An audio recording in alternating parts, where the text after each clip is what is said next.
Welcome to Skip versus Ernestine. Believe it or not, this is round 10. We've hit double digits. Welcome to a show unlike anything you will find anywhere out there. My wife Ernestine and I do argue a lot. We were just arguing before we started this. He was hot and I'm cold. Yeah. Come on, give me a break. Yeah. We argue off camera, and now we are arguing on camera for all the world to see. That's not all we ever do is argue. I don't know. But we do love each other, right? We do. Yeah, we don't always argue. Okay. It's just, it's called life. It's called life. So welcome to our life behind closed doors. And as always, we are refereed by our daughter, Hazel. She's uninterested at the moment, but at least she's sort of resting on my arm because she is a handful, literally. Yeah. And as always, we do appreciate that you have made this show such a success with your support and your questions and your comments. Yes. So let's start with a question. Have at it. This is William from Phoenix. Love Phoenix. Have you two ever hosted a Super Bowl party? Be my guest. We have never had a party in our life together, except for one party we had when we moved to LA. Here. We had a housewarming party, but we have never hosted any party, especially a Super Bowl party. I've never even been to a Super Bowl party. I don't even know how to cook. You've barely watched a Super Bowl, period. No, I've watched a lot of Super Bowls throughout the years knowing you. Are you kidding me? No.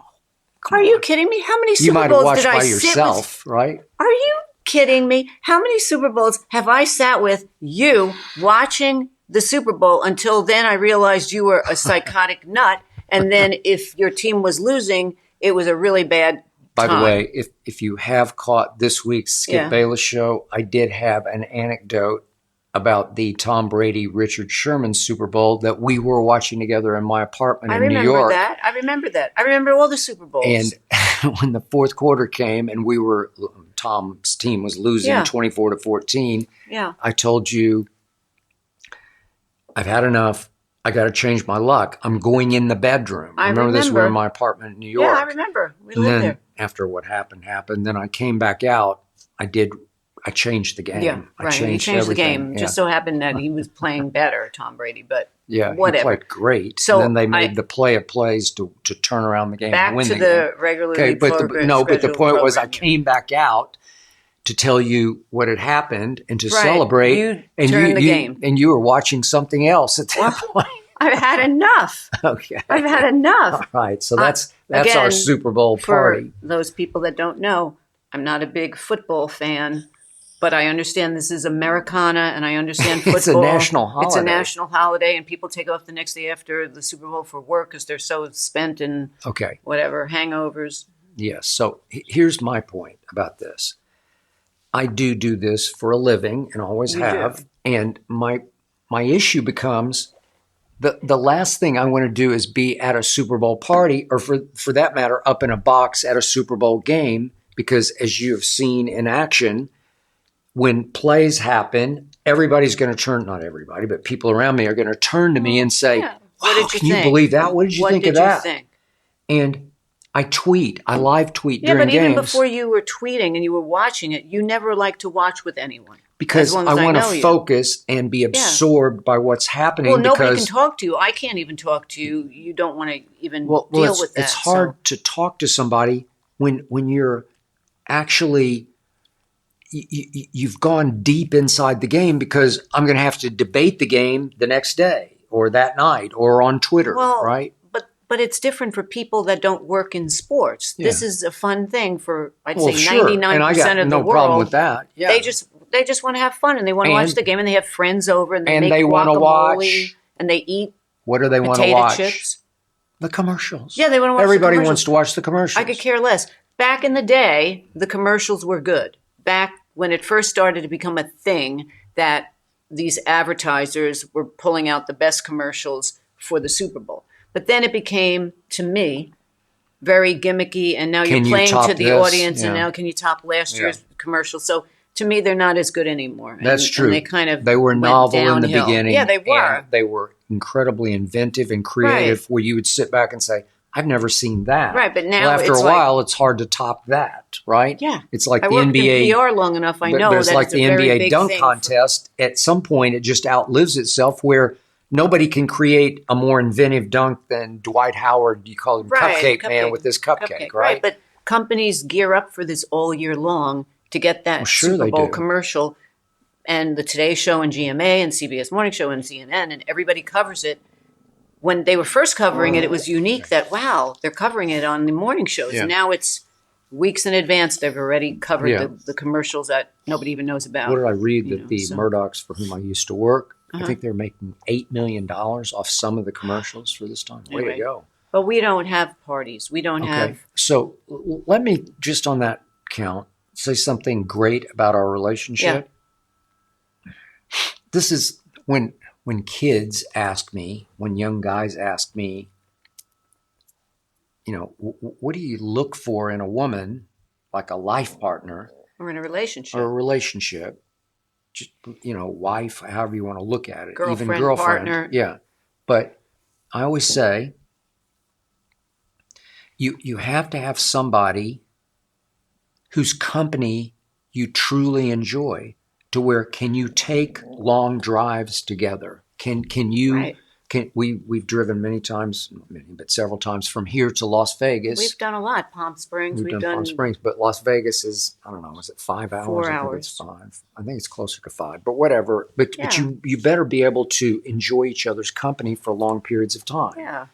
So we're just hanging out at the house together. Okay. What we enjoy the most is we don't need another couple to play off of. No. We don't need another couple to save us from ourselves. No, we don't need we don't need another couple on Friday and Saturday night to be out to dinner with, so that the men can talk and the women can talk. Because they don't want to talk to each other. Because the man and the woman are bored to tears by each other and are done spending time together. Right. We spend every Friday, and depending on what I have to do on Saturday, but we spend every Friday night together. We spend a whole lot of nights together because we truly enjoy each other's company. Yeah, I don't mind you. And well, you don't, but you like to vibe off me. Yeah, you like to watch things. We enjoy watching together. Different shows. Yeah. Sometimes I love them more than she does, or vice versa. But it's we okay. We just like talking, and so I don't know. We always call Friday night date night. Not one time in my nearly 20 years with you have I ever dreaded date night. No, where it's like, except if we had a fight, and then it's not that much fun. But okay, well then we just blow up. Date nights. Then date night is gone. I say I'm going in my Yeah. office bedroom, right? Whatever. Yeah, whatever. But the point is that we're not big socializers, because you only have so many minutes in the day, and when they're free, I want to spend them with you and you alone. Yeah. I don't want to share you with anybody, and I don't just have think fun with each other. Well, it's you two. I know she's saying. Hazel What gets about in the me? act occasionally. Yeah, and you do. You are jealous of her. Yes, no doubt. But we got a little a lot of triangle people, going. a lot of people like to be with other people. I'm not They that do. kind of person. I'd rather be alone on an island than to be with a million people. If I drop her into a Super Bowl party type atmosphere, she will take the room over. Well, I did public relations. She's it was very part of my gregarious, life. but I always describe her as a gregarious loner, because by nature, you don't mind being alone.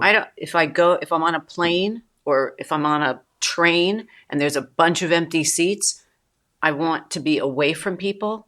People tend to want to sit next to me or sit next to somebody. I don't want to sit next to anybody. We go to the movies. I always want to sit where nobody is. That's true. I don't want to sit where people are. Okay. I don't want to talk to people. The absolute key to our longevity as a couple, and we have had our issues and moments of, is this going to work, is that there's nobody in the world I would rather spend time with than you. Well, that's true, and I would like to be with you. So there's nobody I'd rather talk to. We talk. Thank you.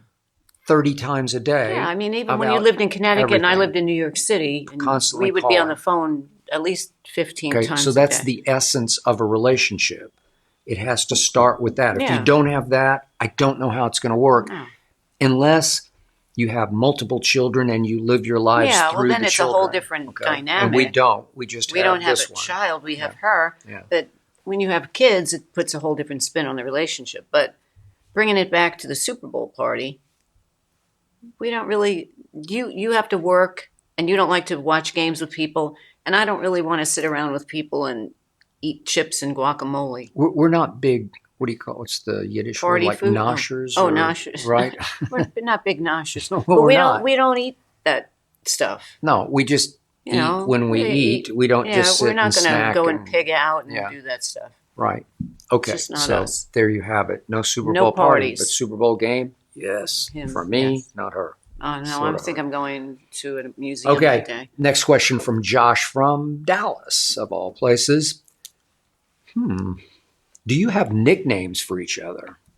Well, she definitely has long had one for me that I don't quite understand, but I find it endearing and enduring. I don't even know what. I think the name was Pokey. Pokey. Because you used to poke around or do something. No, you said... I did have a childhood book. I did have a book with a little dog named Pokey. Oh, I don't People remember know that. it. I think it's okay, like a... but the idea of it came from when we were first together. You have a better memory than me. Okay, but we were... You moved in with me in my New York apartment, 54th and 8th, 22C.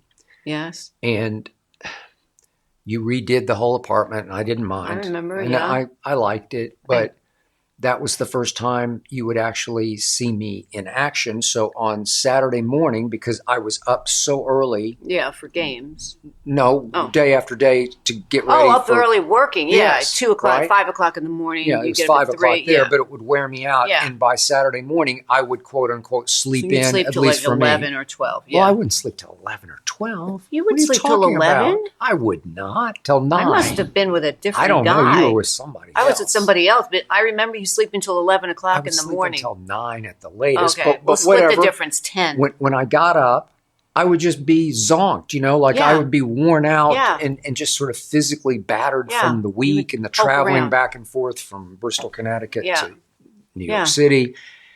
And she said I looked pokey, like I would just poke along on Saturday morning. You would just poke along. So I think there were 3 different things going on here. Pokey, because you poked along, actually 2. And then when I was a kid, there's a book about a dog, a black and white dog, and his name was Pokey. I think people that have kids would know that book. It's a legacy book for kids. I don't know. I've never heard that. It was cute. But she often, when she really wants to sort of reach me, she says, Pokey, don't. Pokey, you can do this. Right. Pokey, you got this. You got this, Pokey. Pokey? But I don't mind it. Conversely, people have nicknames for you that I have never, ever used because a lot of people call you Ernie off Ernestine. Right. And that was kind of your work name. Everybody at work called you Ernie. Right? Because people like to shorten names. Yeah. So the minute somebody is introduced, my name is Ernestine, they usually say, so what do people call you? Well, my name is Ernestine. They call me Ernestine. But no, do you have a nickname? Ernie. And then when I was a kid, I had a best friend, Roberta, and they would call us Ernie and Bert. From the Sesame Street. Bert and Ernie. Yeah. Right? Okay. Yeah, Ernie and Bert, Bert and Ernie. Okay. Right, but they were the Sesame Street characters, and so that was for a while. And then I had people call me E. Wayne calls me E. Wayne calls you E. My ex-boyfriend called me E. Ex-boyfriend called you E. Right. Have I ever called you E in my life? No. Never. But you do call me, when you're mad at me, Ernestine. I do, but that's your name. That's your full name. I know it's my name, but you never really... If it's time to get serious about something, I say Ernestine. Right. Yeah. Right? But have I ever said Ernie? Have I ever called you Ernie? Not one never. time. But my mother never called me nickname. Ernie. My family does not call me Ernie. Okay, it's your the sister outsider. Wouldn't, My sister would never call me Ernie. Yeah. Would she call you Call E? me Ern. No, Ern. She calls you Ern. My best friend Francesca, she calls me Ern. Do I ever Joyce call you me Ern? Have I ever called you? Never, ever. So there you have it for the back and forth nicknames, although... But you're not someone that calls somebody babe, sweetheart. You're not into that. I'm not into that. And yet, my literal name is a nickname. So your my name, yeah, because that's not your real name. That's not your God-given name from your parents. God-given, but, your parents legally, they called me John Edward at birth, or they wrote it into the birth. Like the psychic. What's that? John Edward the psychic. Oh, I don't even know that guy. He's a famous psychic, John Edward. I didn't Edward. know that. Really? Okay. Yeah, John Edward. Well, I don't think they knew about John Edward. No, they didn't know about John Edward. Because my father's name, I was the firstborn, was John Edward, and I was the second. Okay. Right. But they had didn't mean to divert. Going into your world of but the point was that my father, when they were dating, called my mother the skipper, like you're the skipper of the ship. I don't know what they were just two everybody crazy has kids. different I know, names but they for didn't people. even graduate from high school. So Well, that's this is okay. Oklahoma City, Oklahoma in the 1940s. 40s and 50s. Okay. And I'm born, and so my father sees me in what's the room where you first see the baby? The delivery room. Right. And he says, "There's my little skipper."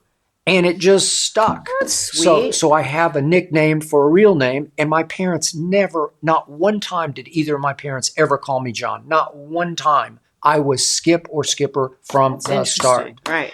And it got so bad, then I go to... Well, then you were in school and they would call you... I go to junior high school, and the roll call of each class, you have 6 classes, each teacher is saying, John Bayless, and my kids from my grade school looking at me like, what? Who's that? John Bayless? Right. What is that? Right. And so I would try to tell each teacher, my name is Skip, but we don't do nicknames here. Right. Well, it's not my nickname, it's my name. So this is a constant fight all the way through high school until finally, when I was working in Chicago, I finally just said, you know what? I'm done with this. Yeah. I'm changing it legally. And I went to court and had all my legal papers changed. Right, so your legal name is Skip. Okay.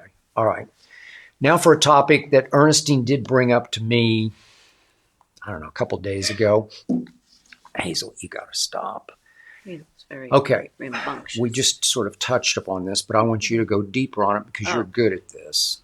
Although sometimes we're not very good at this, but it's the whole idea of how hard is it to actually live with someone else, married, not married, whatever. I brought that up to you because I was just discussing that with my friend, Francesca, talking about living with someone rather than dating them, and you don't actually live in the confines. You could spend a weekend with somebody, but it's a different world. Just remember our situation. For the first 11 years we were together. 11 years, we long had a time. long-distance relationship. We sort of had where she was in New York City working. After about 2 years or so, she moved into my apartment from her apartment on the other side of Manhattan. Right. She was on the east side. I was on the east side. You lived on the west side. Okay. And so I moved in, but your apartment was empty. You said, why don't you just live in my apartment because you had a brand new apartment. I was in Bristol, Connecticut, living at the Residence Inn all week long from Sunday night and until you were Friday paying rent afternoon. in New York for a really beautiful apartment in the theater district. And I lived in a nice apartment, but yours was bigger than mine and it was empty. So I didn't physically move all my stuff over there. I just kind of started staying. But we only lived together, quote unquote. On a day and a half a week. It was a day and a half a week. Friday night till Sunday midday.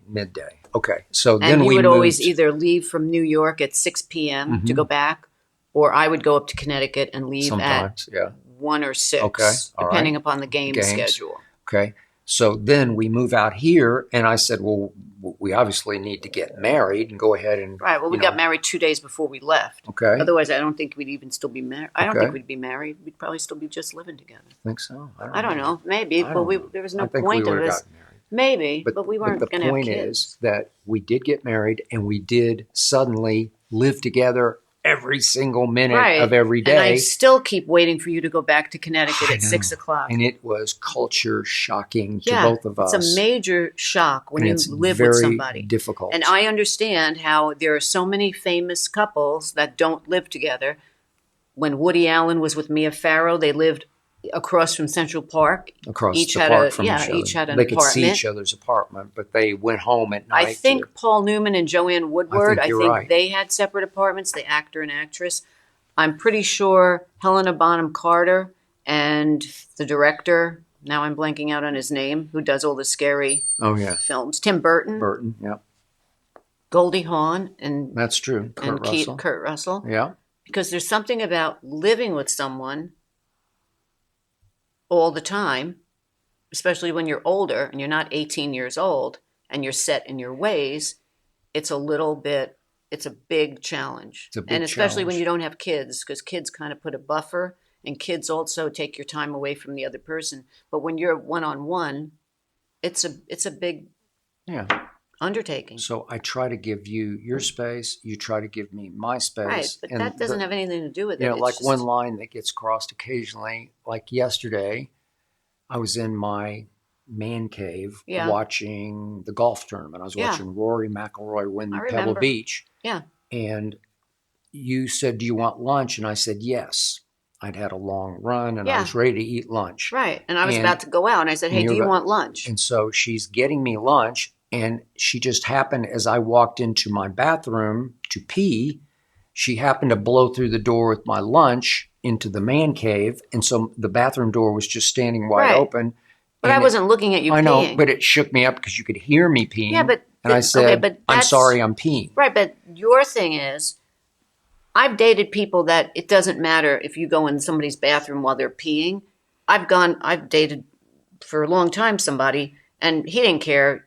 I would walk in on him peeing. You're different. So every person has a different type of personal, I don't know, barrier that they don't want the other person doing. So I know you're somebody, you don't want somebody to walk in when you're peeing. Yeah. And I don't really care.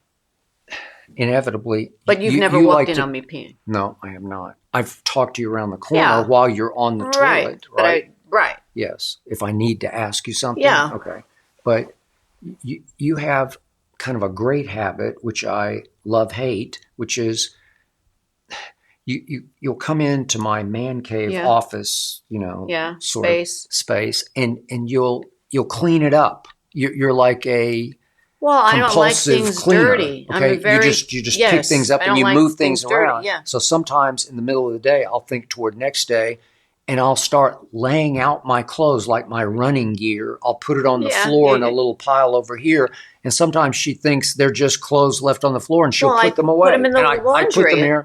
Or put them in the laundry. Yeah. Well, they're for tomorrow. Right. And I'm like, where did my running clothes? I got to start over. I got to go find some new ones. And then today, as silly as this seemed, I actually laid out, you brought it to me with my dinner last night. I was working on my show. Yeah. And you brought me a Kleenex. I don't know why, but I had a new Kleenex. I don't remember bringing you a Kleenex, but that's okay. And I thought, I don't want to throw this away. I'll need it for my show in the morning. So I actually laid it out on the edge of the office desk. Save the Kleenex. I know, but I laid it out so I could stick it in my pocket. So in case my nose got drippy, I could just wipe my nose, and it was gone. And I have no recollection of taking your Kleenex. Well, you did. But that's okay. But you just do things in such a rush. Kleenex, let me grab it. But you don't even know what you're doing. And I say, do you know where you put? I do know where I put things. My shoes, they wind up. So I have these racks of Jordans, where are my Jordans? Right. And I put them, they're not alphabetized. They're also my running shoes or my biking shoes when I'm riding the stationary exercise bike. They need to be put somewhere. And they just disappear. It's like an Easter egg hunt because I have these 3 racks of shoes, but they don't go in order. And she like hides my shoes. And so I'm looking around. I see a space, so I put the shoe. Yeah. And then there's another space, and I'll put another shoe. You don't have my color or by, type of Jordans, 13s, 23s, whatever they are. So it's just where there's a space, there's going to go a shoe. And you work feverishly fast because I'm a very New York sort of person. Obsessive compulsive, where you just go, and you just no, it's a New York thing. If there are papers on my desk, they just go over here, then go over here. And then I had all of my tax stuff laid out in a top drawer over here, and you took a whole batch of papers and put it on top of my tax stuff. And I'm saying, what are you doing? Things need to be in a place. Okay, but I already had them in my place. And nobody's ever going to be in there. It's not going to be on TV. If we were putting it on TV for this show, I'd say, we got to clean this up. I like organization. Okay.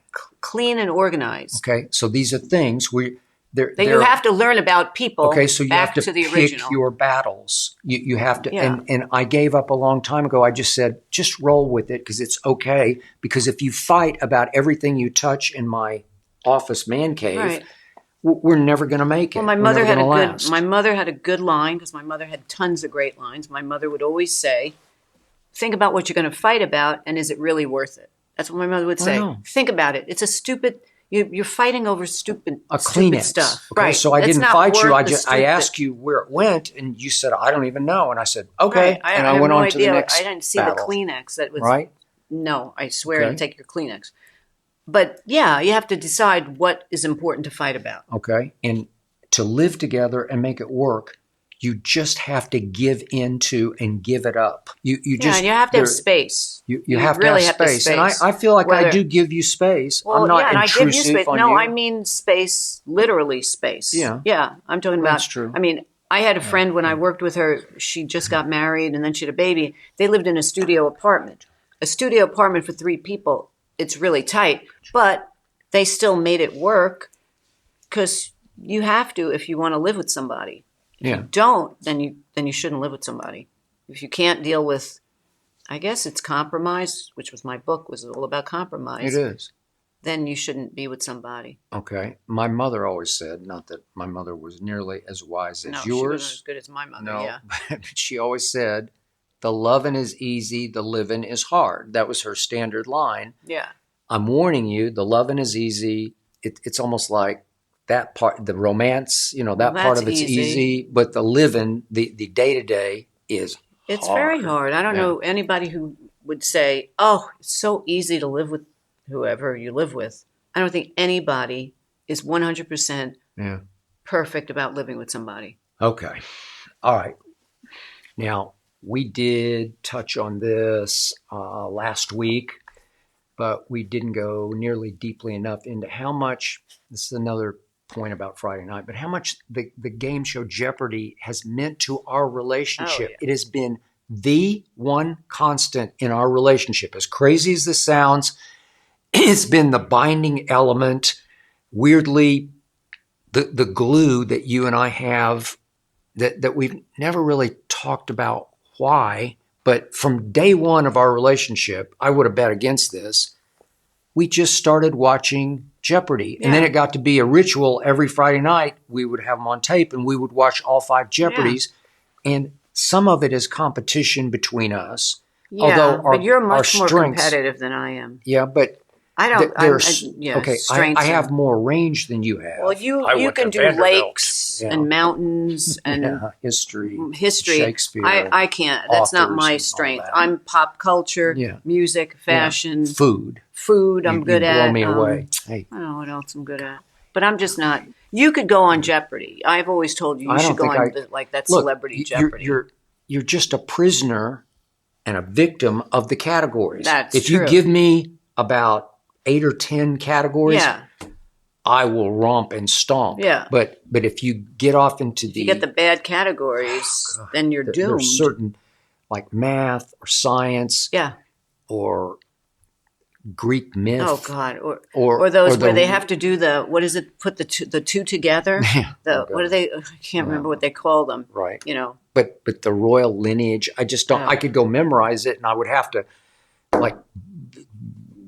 do homework. Well, you'd have to have the answers weeks. before. Yeah, I'd have to have the answers. But you're good at memorizing because you have that thing that Mary Lou Henner has, where you can remember in 1 second. Not me. I write every single thing down. No, she remembers from 3 years old, and I do. I can remember what I got from Christmas when I was 3 years old. I can just see it like it was yesterday. But the point is, it's weird that this show, I would have bet you wouldn't have loved this show. But I wasn't a big Jeopardy fan. My mother loved Jeopardy. My mother watched it every night, then followed by Wheel of Fortune. Okay, so why do we do this? I don't know. Why do you do it? Why do you like it? I like it. Well, first, I loved Alex Trebek. She did. I thought he was the best. Alex was, I don't know, he was fun and cool, and I just loved Alex. And then I remember when I worked at one of the agencies, I became friends with somebody who called me who was the writer for Jeopardy. And they would ask me about the brands that I represented. They would write questions about, we had Hershey's as one of our clients, and she said, "Can you send me some fun facts?" And then she put them on the made a question out of it. And then when my friend John Glover won the Tony for Love, Valor, Compassion, she did the question, what actor won a Tony for 2 different characters in the play? And it was John. And she sent me, back in the day, they had real cards. And I sent John the actual card that said his name, that, he was a Jeopardy question. Okay. So I think that was my connection. And then when you and I met, I think we started watching it. I think I do appreciate this. I think you do it for me. I think you like to see me get on a roll. Well, you get I'm not as competitive as you are are only in life. rooting for and against the 3. You'll pick I pick the one out you who like. I like, who I want to win. But I don't get bent out of shape Yeah. because I didn't know the answer. You sit there, I should have known that. I should have known that.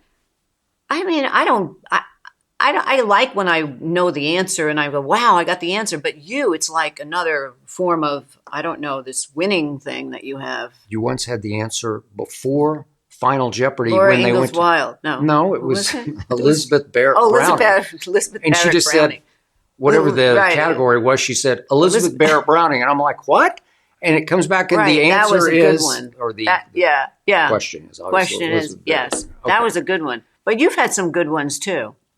But you get really wrapped up in it. I get competitive. But it is part of our life. And when we met Michael Davies, who is overseeing, we just recently met him. He's overseeing Jeopardy. He's the first name of when they roll the credits. And we told him that it was part of our life. He said there were a lot of people that make it part of their life. Or do they? It's been it's the like longest the running, hottest show on television. Show on television. And he did take us over to watch some of the show, and we did go to a taping. And Ken a couple Jennings of years back.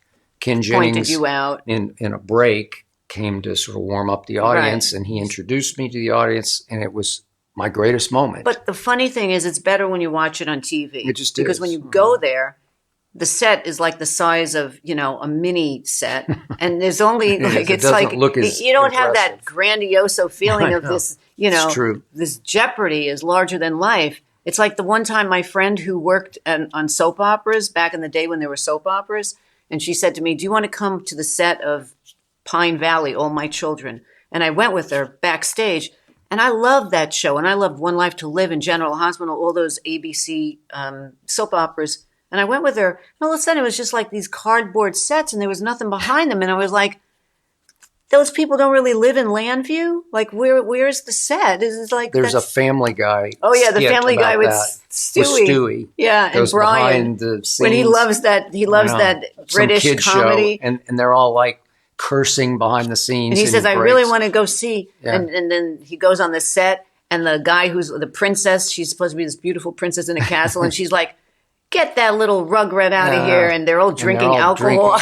And he's crying. That's the truth. That's how it becomes. Is. That's true. I don't want to know what it looks like. I want to think they really live in Landview. Okay, but thank you, Jeopardy, for making our relationship work. As weird as that sounds, it's it for us. Yeah. I wish we could be a question. On any given night when we don't have anything to watch, but we have like 30 200, minutes. We have 200 saved up. We have them do. from Alex. And we just say, want to watch a Jeopardy? Okay. And we'll go back and watch one from a year ago. We have them from when Alex was healthy. Okay. Question from Derek from Wyoming. On your drives together, say to visit Lil Wayne or to Palm Springs, who chooses the music? Okay. Well, we just went to see Wayne over the weekend. We did. And I had on, because we drove in the car that I usually drive. Sometimes you drive. This time I said, I'm driving. But it's a pretty good hike out to Wayne's from where we live. It's like 45 minutes, whatever. Minutes. But I knew the minute we got in the car and the music comes on automatically, I had been driving that car during the week. And it was Luther Vandross, who I said on another podcast that I love Luther Vandross, live at Radio City. And the minute it came on, you were freaking. And I couldn't change it fast enough. I didn't freak. Well, can you get some other music on? Forgive me, he's not my favorite. Oh, I love him. I love Luther. Luther is, to me, one of the best singers ever in the world. It's like girl music. Are you kidding me? You have no idea. Steve Perry, lead singer from Journey, who is one of the best singers in the world, ever, ever, ever. True. Luther is one of his favorite singers. Okay, well, people with good taste love Luther Vandross. Well, I don't have good taste. Thank you. But kaboom. All of a sudden, you heard Luther singing Stop for Love, and it was like, okay, I'm changing it. We stopped Love. Yeah, we stopped it. And then I put on 60s British music, and we were happy. We like 60s rock and roll, and so it's like a default. It's like, okay, well, we know we're going to be okay with 60s rock and roll because we grew up with it. We both love it. It's going to be okay. Everything's going to be okay. And if you don't like it, sometimes you'll change a song and I'll say, I like that song. Yeah, sometimes I'll just fast forward it, but that's usually... Okay, but quick story. We like the Beatles too. Well, sure we do. Okay. That's always a good one. But quick story about last Saturday. We did go out to visit Wayne. We had a great time. Posted some pictures about it. But we just go out to shoot the breeze. I don't know. We just talk some about sports, but a lot about life. Yeah. Okay, so just quick story. We don't smoke marijuana. We just never have. And Wayne obviously does, as do many, many people, especially in his field. Yeah. And well, in every field, it's legal in California. And thank you. And we certainly don't judge it. We just I don't totally care. accept it. I'm just somebody who doesn't smoke. Okay. I've never had a cigarette in my life. I've never had a cigarette in my life. Okay, so that's just us. But we kind of go out on the back porch sometimes because it's a little. Well, for me, I don't like smoke. So yeah, so the smoke doesn't sort of settle as it does in the living room. Yeah. Okay, so this time Wayne was in a great mood. He was almost like he was performing. Funny. Yeah, he was funny. And when he gets going, he starts telling stories. Got great stories. Yeah, and it's like he's in performance mode, except he's not. But he's just him spitting bars. He's spitting stories. He's talking sports. He's talking life, and he's into it. And he's very who he is. Physically sort of demonstrative and animated. And he's back and forth and back and forth. He's funny, and he likes to. Well, he smokes because he's having a good time. And so at this point, you were across from us sitting on sort of a bar stool, and I was on this sort of couch, right on the back porch. Right. And he was sort of hanging out next to me, standing up, because he's so... He's always standing. He doesn't like to sit. He doesn't like to sit. He's just constant motion. Yeah. And his brain is just whirring along at 1,000,000 miles an hour. And I was just sort of mesmerized watching him. But he's standing right beside me, performing while smoking. Right. And somehow the breeze was such that it was circling through the back porch. And you were away from the smoke, even though it was getting to you. Yeah. But maybe you were getting third-hand smoke. I was getting, it felt like first-hand smoke. Yeah. So we were there for 2.5 hours, almost 3 hours. Yeah. And for, let's call it 3 hours, I'm just sitting in the smoke. I'm just inhaling. That is true. Like it's on top of me. Right. But you didn't realize that until we got out. Okay, but I don't have any tolerance for alcohol or smoke. Right. I just don't, because I just don't do it. Right. Okay? So I'm not conditioned. No. And so we I get in the was car drive to drive back, and she said, "Do you want me to drive?" I said, "No, I think I got it." And then I start yawning, and I'm ready to nonstop. I'm ready just to curl up and go to sleep. As we're driving on the 405, which is a major highway, 101 before, and he's yawning constantly, and I'm like, "Do you want me to drive? Why don't you pull over?" He's like, "Oh no, I'm okay." And he's like, then we're going slow. And then I'm like, watch, we got to get off at the next exit. Oh, yeah. Okay. Oh, yeah, I forgot. And then we get in the house, and immediately we get in the house. He says, I have to go to sleep. I got to go to sleep. We get back at like 5 or something. 5:30 or something, yeah. And I just said, I got to go to sleep. I'm sorry. You went to sleep. I just laid down in my clothes. I laid down in the bed. And he just went right on the bed, slept. And then I got up, and I must admit, I had a pretty bad headache. Yeah. Because I'm just not used to it. So I had to go Tylenol, which I almost never take. Right. And by night's end, then you were fine. Then I got fine. That was my contact to high see story. So was it? It was all time. We'd do it again entertaining. Tomorrow. I would do it again tomorrow. I got to get conditioned to smoke. It's like I've started see which way the wind marijuana, is blowing. Right? You have to check the wind before we go. This is Caitlin from Queens who asks, who's your favorite SNL cast member? You want to go? Oh. Is this all time or now? I think all time. Okay. All time.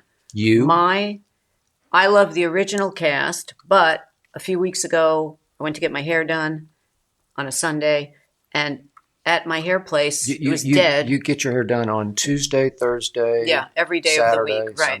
Every day of the week I get my hair done. No, I don't. Anyway, I went to get my hair done, and in walked this woman, and she sits down, and my hair guy, his name is Danish, Danish, he said to me, "Oh, meet Lorraine. This is Ernestine." And it was Lorraine Newman. And to me, our younger Lorraine viewers Newman, won't know, but she was original.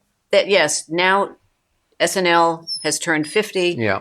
NBC every night of the week practically is showing something about the 50th anniversary. Yeah. People know Belushi and John Belushi and Dan Aykroyd and Bill Murray. Yeah. Lorraine Newman, Gilda Radner, Jane Curtin were the original cast members. So to me, Lorraine Newman was one of the nicest people I have ever met.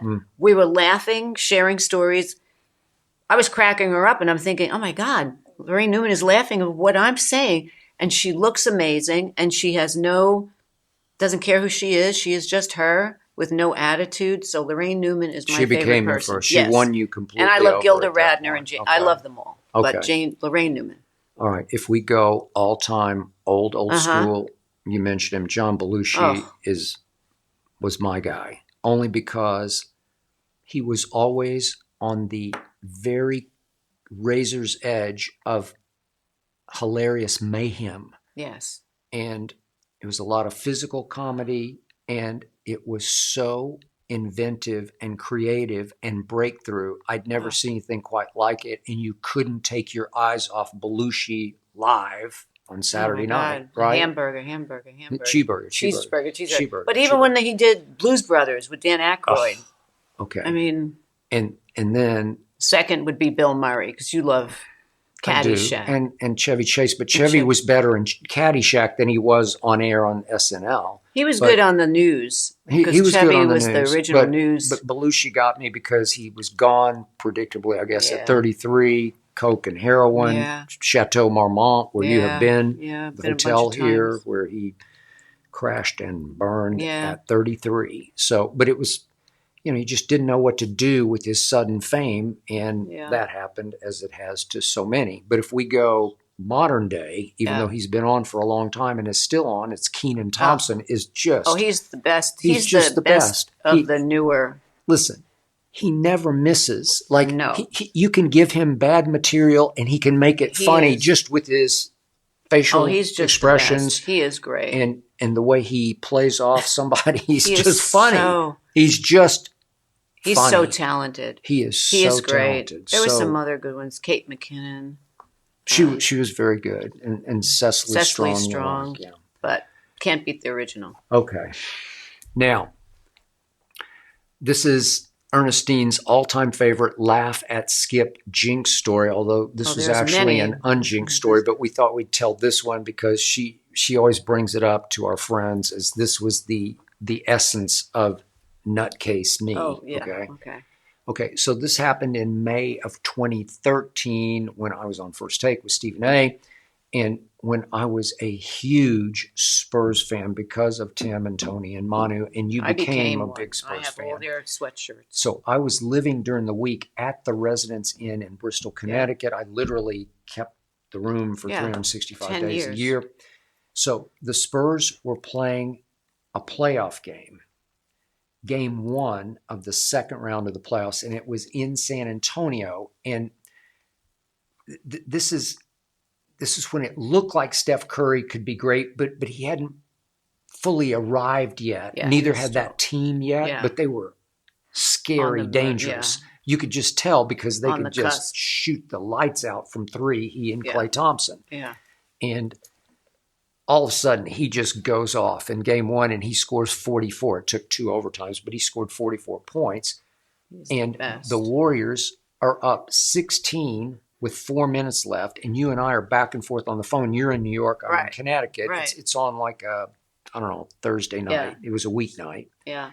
And I had played golf that afternoon right after First Take, and it was raining. So I didn't belong to a golf club up there. So I played at a public course, and nobody's going to clean your golf clubs, and they're just filthy, muddy, dirty. Yeah. So I brought them upstairs to my room at the Residence Inn, and at some point I'm going to have to just wash them off because I don't want the mud to dry and cake on my golf clubs. Right. So I told you, I give up. They're down 16. They're going to lose, and now they're going to have a really scary game 2 because if they lose game 2 at home, they have to go to Golden State down 0-2. So I just start washing in the sink of the kitchen of the Residence Inn. I start washing club. While you're watching the game. While I'm watching in kind of out of peripheral vision across the room to the big TV of the living room, I'm watching the game. And as I start washing, I'm on the phone with you. I got you on speakerphone, and you're watching the game. Right.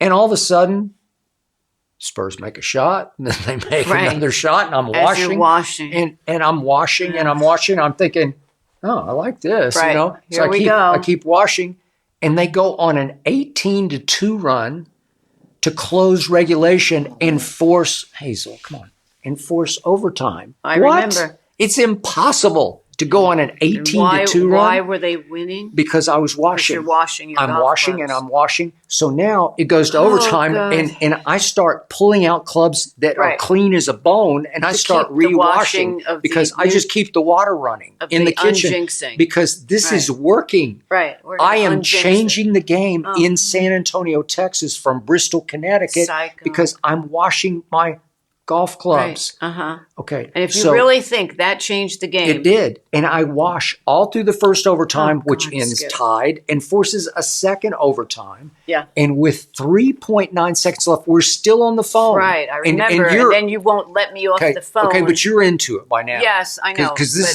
this is edge of seat. Yeah. This is lunacy, what's happening back and forth, shot The after lunacy shot. is you thinking that you're changing the game. The water is still running. I know. I'm running up the Residence Inn water. Right, that's why they're glad you left. It's running off. Right, they left. Probably glad you left. Where's the water? Water we have less money now to spend. So with 3.9 seconds left, I remember. This kid who's in his second year, who I don't even know that well, named Kawhi Leonard, who became Kawhi Leonard. The Kawhi Leonard. But they let him inbounds the ball. They've got one last shot, and they're down a point. So this is do or die, sink or swim. And Kawhi cross-court passes a two-hand over-the-head pass, which is pretty dangerous. He throws it all the way across all of the Golden State Warriors to the far side of the court in front of the Golden State bench.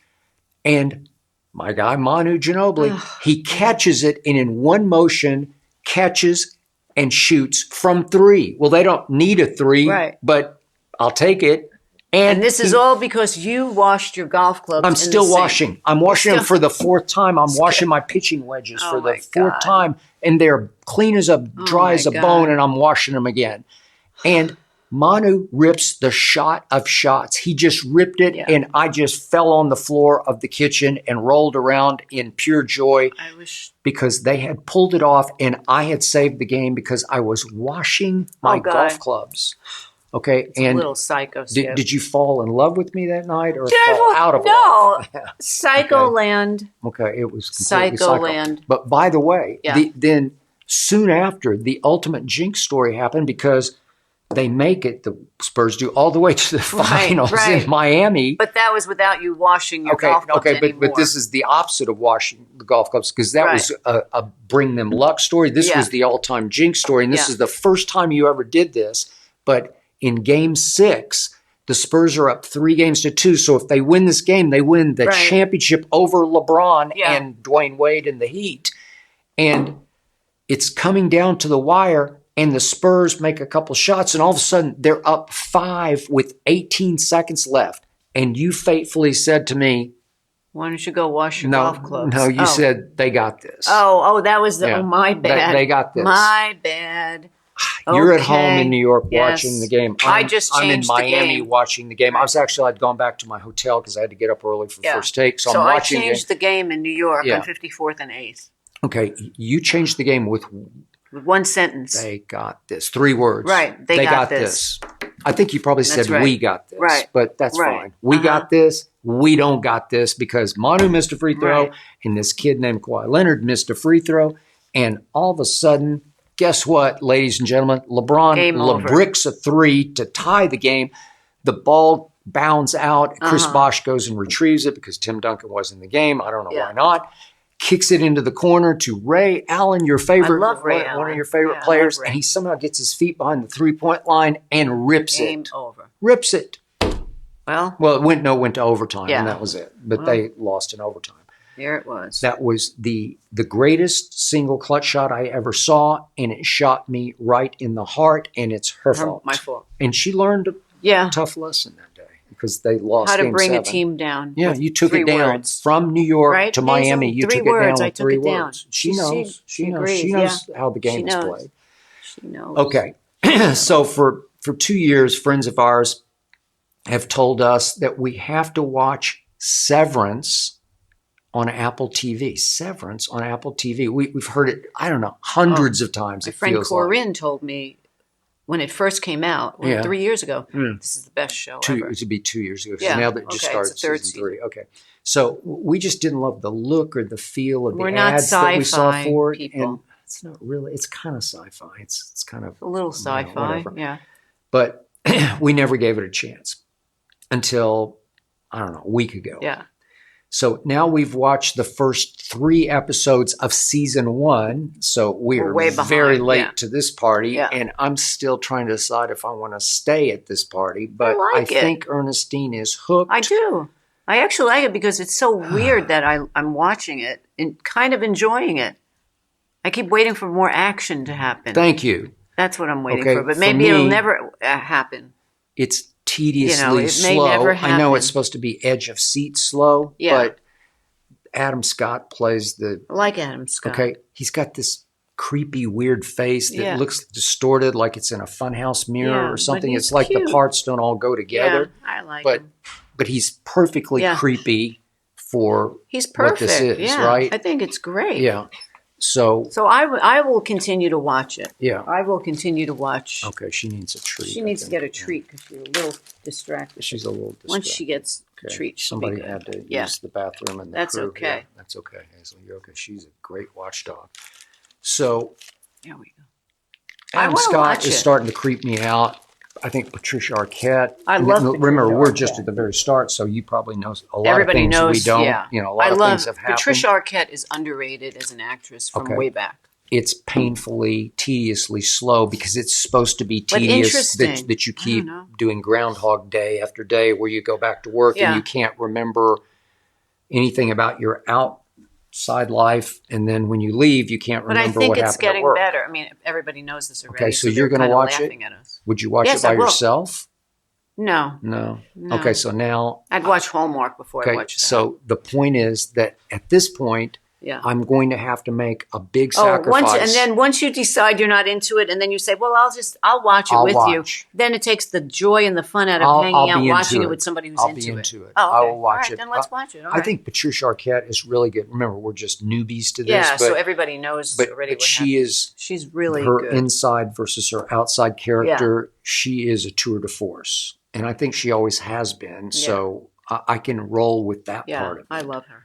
Okay, so she's thumbs up. I'm thumbs sideways on Severance. But this coming weekend, maybe Friday night, we will try again. And definitely. I am committed because I will sacrifice to keep this relationship going. God. It's what I do. On Severance? Oh, my God. It's Severance. That's the funniest. I will pay Severance. Oh, you're a trooper. By watching Severance to keep this love alive. I don't know why you're such a sacrifice. I am the sacrifice. Best. Right. God, please. Okay, that's it for round 10. We will see you next week if, in fact, we're still speaking. Peace out.